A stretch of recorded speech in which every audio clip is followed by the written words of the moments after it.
Do you know the more in Madagascar movie is actually the endangered species? Meet the good man mouse lemur, scientifically known as Microcebus ladyleg sara.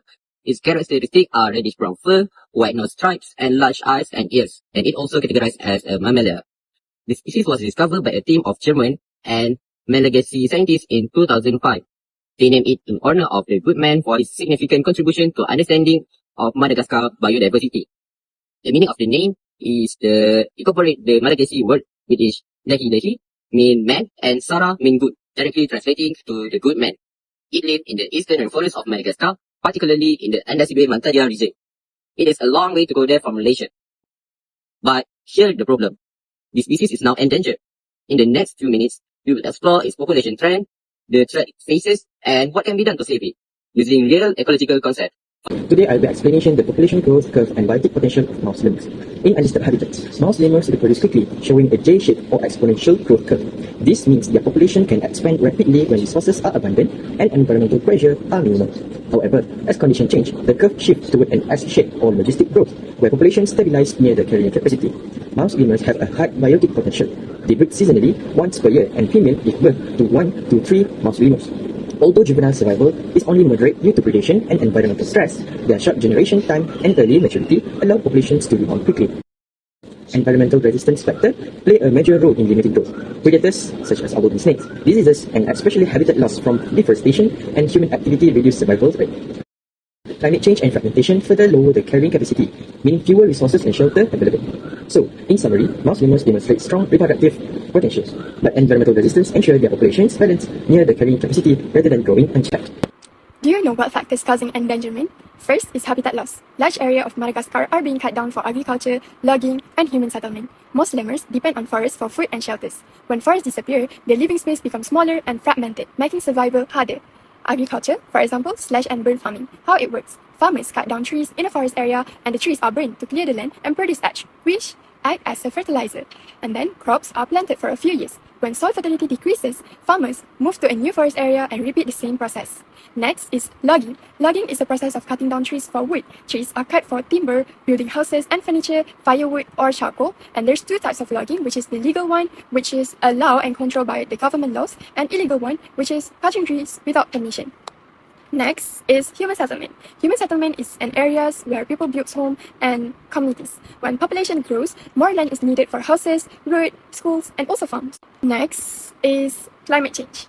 Changes in rainfall and temperature affect availability of fruits and insects, their main food, breeding patterns, and also survival of young individuals. Small animals like mouse lemurs are very sensitive to environmental changes. The last factor is predation and human disturbance. When forests shrink, mouse lemurs are more exposed to predators and human activities, such as hunting. Although it is not common, but it is still occurred. And next is habitat disturbance from road and land clearing. As we have the factors causing endangerment, we also have the conservation strategies, which the first one is habitat protection. Protecting forests in Madagascar is the most important strategies. For example, we can create national parks and protected areas, preventing illegal logging and controlling slash and burn farming. How it helps? More trees provide food and shelters and reduces habitat destruction. The second one is reforestation. Reforestation replaces forests that were cut down. For example, planting native tree species, restoring damaged forest area. It helps by restoring food sources like fruits and insects. And it also connects fragmented forests so lemurs can move and find mates. The last strategy is education and community awareness. Educating local communities about wildlife conservation reduces harmful activities. For example, teaching sustainable farming methods, awareness program about endangered species. It helps by reducing hunting and deforestation and also encourage people to protect the forests. So now I want to talk about the costing and management in preserving Goodman mouse lemur.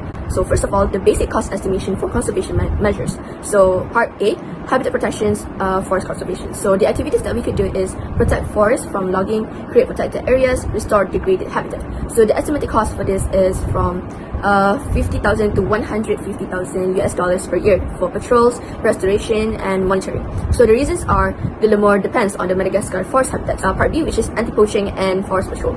So we could high ranges, patrol forests, remove traps to lessen unforeseen threats, monitor illegal activities. So the estimated cost for this is 20,000 to 60,000 US dollars per year for ranger salaries, trainings, and also equipment. Next would be part C for community education programs. So environmental education in villages, workshops, in schools, etc. about protecting the wildlife. So the estimated cost about this is $5,000 to 15,000 US dollars per year for all the materials, trainings, and also events.